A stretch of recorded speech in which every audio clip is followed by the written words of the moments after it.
अच्छा मित्र साहब, हाणे राति जे वॾे वज़ीर जेके हिकिड़े टीवी टॉक शो में ॻाल्हि ॿोल कई, उन्हनि बि अपील कई त भई मुख्य रस्ता ख़ाली कयो, तकलीफ़ पई थिए, जानवरनि सां भरियल गाॾियूं बि आहिनि, को फ्रूट सब्ज़ियुनि जूं गाॾियूं आहिनि, नुक़सानु पियो थो थिए, ऐं उनखां सवाइ शर्जील मेमण ॿिया पीपल्स पार्टी जा हाणे वज़ीर बि अव्हांखे अपीलूं पिया कनि, जेके जेके धरना लॻल आहिनि उन्हनि ते अव्हांजो मौक़िफ़ ॼाणणु चाहींदासीं। उहे चवंदा त ॿिया के मैदान अव्हांखे ॾियण लाइ तयारु आहियूं, पार्क ॾियण लाइ तयारु आहियूं, पर रस्ता जेके आहिनि से उहे ख़ाली कयो। पंजाब में भी तमाम घणी दांह अचे पई, यकीनन अव्हां ते को प्रेशर भी थी सके थो।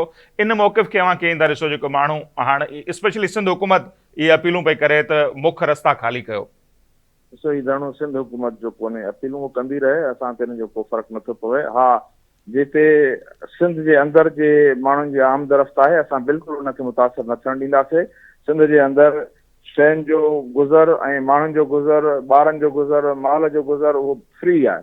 असां पाण रस्ता खोले रखी ॾियूं था। बाक़ी जेकॾहिं कोई इहो चवे थो त असां पूरे मुल्क जा रस्ता खोले छॾियूं ऐं धरणा ख़ाली करे छॾियूं, मां सम्झां थो त उहो या त असांखे बेवकूफ़ थो सम्झे या पाण कंहिं ॿी वॾी ग़लतफ़हमीअ में आहे।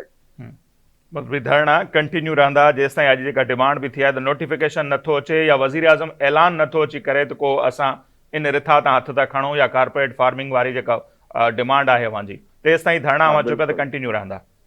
बिल्कुलु, इहो अटल इरादो आहे।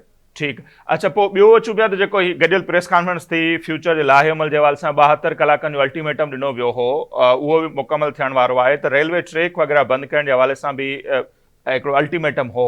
छा नेक्स्ट स्टेप उन तरफ़ बि अव्हां वञो पिया या उन ते गौर फ़िक्र बि थिए पियो, या कराची में धरणनि जे हवाले सां बि ॻाल्हियूं थियूं हुयूं त कराची हैदराबाद रोड बि बंदि कजे?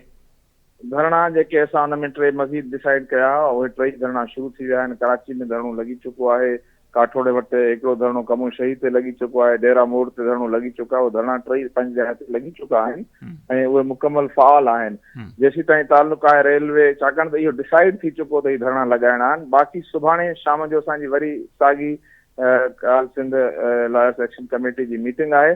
उन में वधीक लाहे अमल जे बारे में ज़ाहिर आहे असां सभई दोस्त गॾिजी वेही डिस्कस करे ऐं मुतफ़िक़ा राय सां डिसाइड कंदासीं।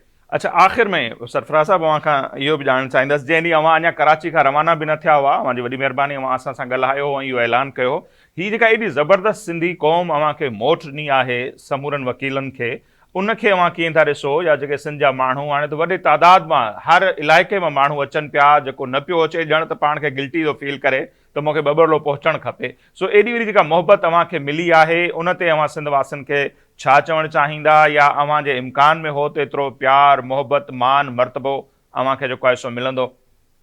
ॾिसो, मां पाण सिंधी आहियां, मूंखे पंहिंजे ख़मीर जी ख़बर आहे, मूंखे पूरे सिंध जे ख़मीर जी ख़बर आहे त सिंध जा माण्हू, असांखे इहो तवक़ा हुई त इहा मोट मिलंदी ऐं मूंखे ख़ुशी आहे त असांजे तवक़ात में कंहिं क़िस्म जो को मायूसी न थी आहे, बल्कि असांजे तवक़ात खां वधीक मोट मिली आहे।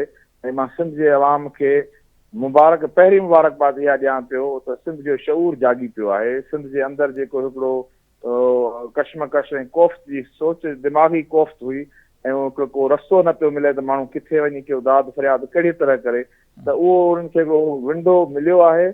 ऐं मूंखे उमेद आहे त सिंध जो माण्हू इहो ई जाॻंदो रहंदो। सिंध कल्चरली ऐं सिंध फ़िक्री तौर ते हिकिड़ो तमामु लिबरल इलाइक़ो आहे ऐं माण्हुनि खे दिलि जे गहराइनि सां जॻह बि ॾिनी आहे, उन्हनि जो आदरवाद कयो आहे। ऐं वरी साॻीअ तरह सिंध तमामु घणी रिज़िलियंट आहे ऐं कंहिं बि दबाव में, प्रेशर में, धमकीअ में कोन ईंदी आहे। तव्हां MRD जी तहरीक खां वठी करे 2007 जी तहरीक खां वठी करे अॼु ॾींहं ताईं महसूसु कयो, हर तरह जा हुकूमत ऐं ॿियनि तरफ़नि खां जेके बि प्रेशर ईंदा आहिनि, सिंध हुनखे वॾे सीने सां सस्टेन कंदी आहे ऐं क़ुर्बानियूं बि ॾींदी आहे। इहो सिंध जे ख़मीर में आहे, हिन मिटीअ में। इहो सिंधू नदी जे पाणी जी हिफ़ाज़त करण लाइ सभु जमा थिया आहियूं। इहो हुन पाणी जो तासीर आहे ऐं इंशाअल्लाह ताला इहो तासीर रहंदो ऐं असां सभई गॾिजी सिंध जी ज़मीन जी हिफ़ाज़त कंदासीं, कारपोरेट फार्मिंग सिंध में कोन थियणु ॾींदासीं। साॻिए तरह सिंध जे पाणी जी बि हिफ़ाज़त कंदासीं ऐं सिंधू दरिया जे मथां कोई कैनाल नओं ठहणु न ॾींदासीं।